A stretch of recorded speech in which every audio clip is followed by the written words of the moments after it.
सब शिव महापुराण की कथा कहती है, आप अगर विश्वास रखे हो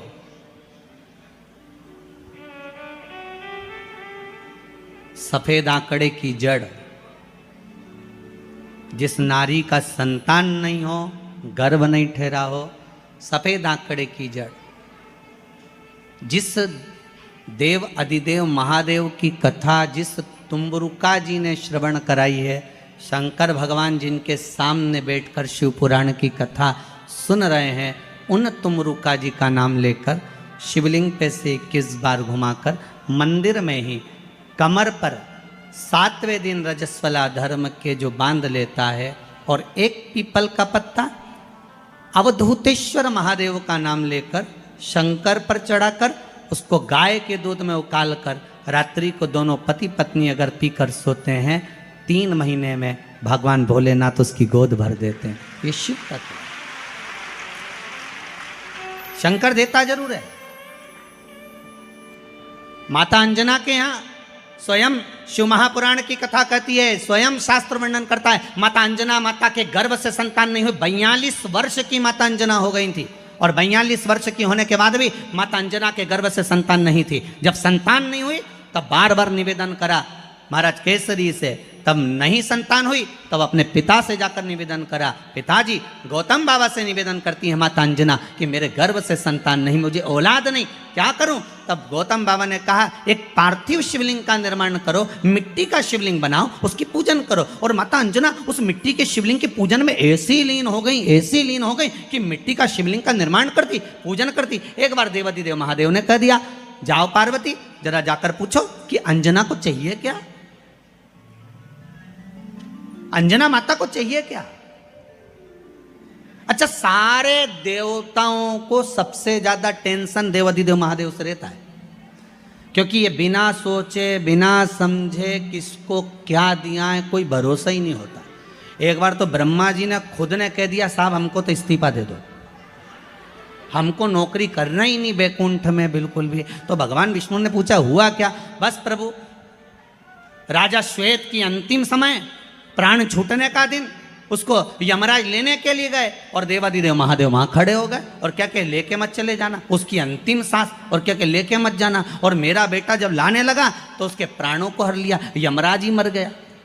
फिर मेरी पोती गई मृत्यु देवी, उससे कहा उठा ला राजा श्वेत को, वो राजा श्वेत को जैसे ही मृत्यु देवी ने फांस डाली, भगवान शंकर ने उसको भी मार दिया। अब बताओ, सूर्य नारायण भगवान बोले कि मेरा बेटा भी मर गया, मेरी पोती भी मर गई, अब बताओ क्या करें? तो भगवान ब्रह्मा जी ने शंकर जी से जाकर कहा, भोलेनाथ ये आपकी आदत बहुत गलत है, जब इसको मरना था तो आपने क्यों बचाया? शंकर जी बोले मेरे मंदिर में बैठा था, जगह तो देखो कि कहाँ बैठा है।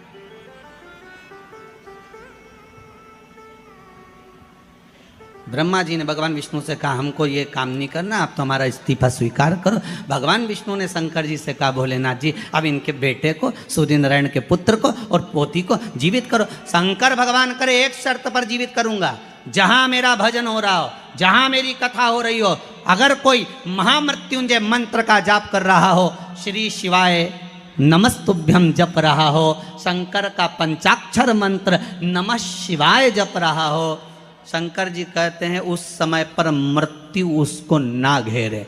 तो इतने में सूर्य नारायण भगवान कहते हैं, शपथ लेता हूँ, संकल्प लेता हूँ, जहाँ आपका नाम होगा, अगर पृथ्वी पर कोई मरने का भी समय आ गया तो पहले आपसे पूछा जाएगा, उठा ले।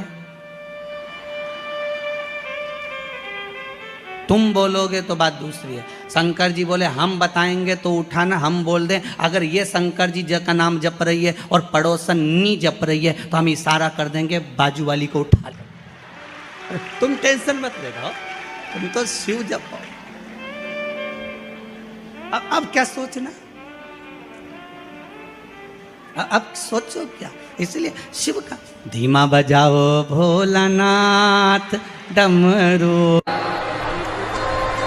जैसे एक संतान हो जाती है, मान लो एक बच्चा हो गया, एक संतान हो गई, और एक संतान होने के बाद में दूसरी संतान हो ही नहीं रही। किसी को 10 साल हो गए, किसी को 8 साल हो गए, किसी को 5 साल हो गए, किसी को 6 साल हो गए, किसी को 9 साल हो गए, किसी को 12 साल हो गए, दूसरी संतान हो ही नहीं रही। आपने डॉक्टरों को भी दिखाया, इलाज भी करवाया, फिर भी संतान का सुख नहीं है, तो शिव महापुराण में बेलपत्र के वृक्ष का बड़ा सुंदर भाव कहा।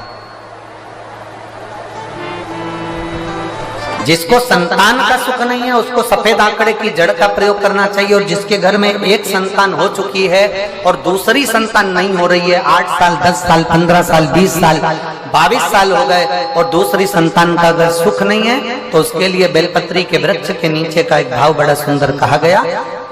किसी भी सोमवार से आप ये प्रयोग करना प्रारंभ कर सकते। 11 रुद्र होते हैं, 11 रुद्र होते हैं। एक सोमवार को बेलपत्री के वृक्ष के नीचे जाइए और बेलपत्र के वृक्ष के नीचे जाकर एक एक रुद्र का स्मरण करें। करना क्या है, बेलपत्री के वृक्ष के नीचे जब आप जाएं तो बेलपत्र के वृक्ष के नीचे की ही मिट्टी का एक कुंड, आप लोग क्या कह सकते हैं यहाँ पर, हम क्या बोले उसको, जैसे मिट्टी का एक कटोरी बनाते हैं ना, क्या बोलते हैं उसको, कुंडी बना देते हैं मिट्टी की। बेलपत्री के वृक्ष के नीचे की ही मिट्टी, उसी मिट्टी का एक छोटा सा एक कुंडा बना लो उसको मिट्टी का। जितने लोग आस्था चैनल पर सुन रहे हैं, जितने लोग फेसबुक यूट्यूब पर श्रवण कर रहे हैं, बड़े ध्यान से सुनिएगा, सावधान।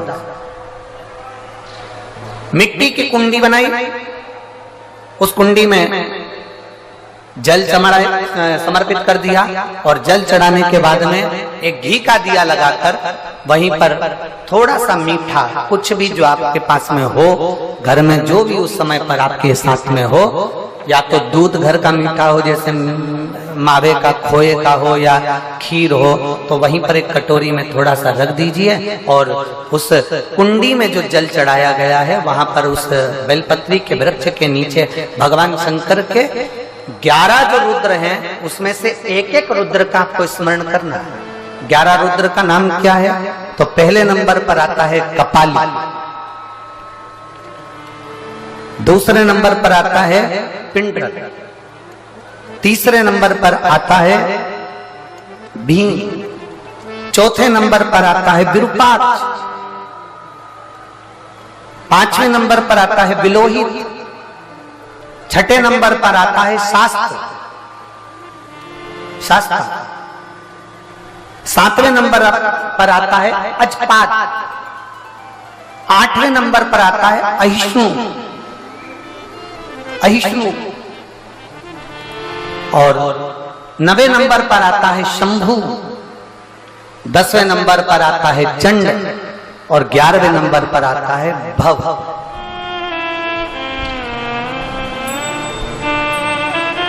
अगर अभी आप लोग नहीं लिख पाए हैं तो बाद में मोबाइल पर से कथा को पीछे खींचना, फिर उसमें से धीरे धीरे इसको लिखना। एक रुद्र के नाम से एक कुंड का निर्माण करा, पूजन करी, घी का दिया लगाया, वहां जो मीठा रखा है उसको लिया, कुंड में से थोड़ा सा जल लिया, बेलपत्री के पेड़ के नीचे आचमन किया, जो मीठा रखा है वो ले जाकर रात्रि के समय पर सोने से पहले पति पत्नी उसको पाएं और साथ रहे। एक सोमवार को ये प्रयोग करना है, फिर दूसरे सोमवार को दूसरे जो एकादश जो 11 रुद्रों का जो वर्णन किया गया है, एक एक रुद्र का नाम लेकर एक बार कुंड का निर्माण करना है। दूसरे सोमवार को जैसे एक बार आपने अगर कपाली नाम से पूजन करी, दूसरे नंबर पर पिंडरल नाम से पूजन करी, तीसरे नाम पर भीम नाम से, फिर आप विरूपाक्ष नाम से, ऐसे एक एक सोमवार करना है, 11 सोमवार। और 11 सोमवार जैसे तुम्हारे पूर्ण होंगे, भले 10 साल हो गए हो चाहे 15 साल हो गए हो, गर्भ जरूर घेरेगा और संतान की प्राप्ति जरूर।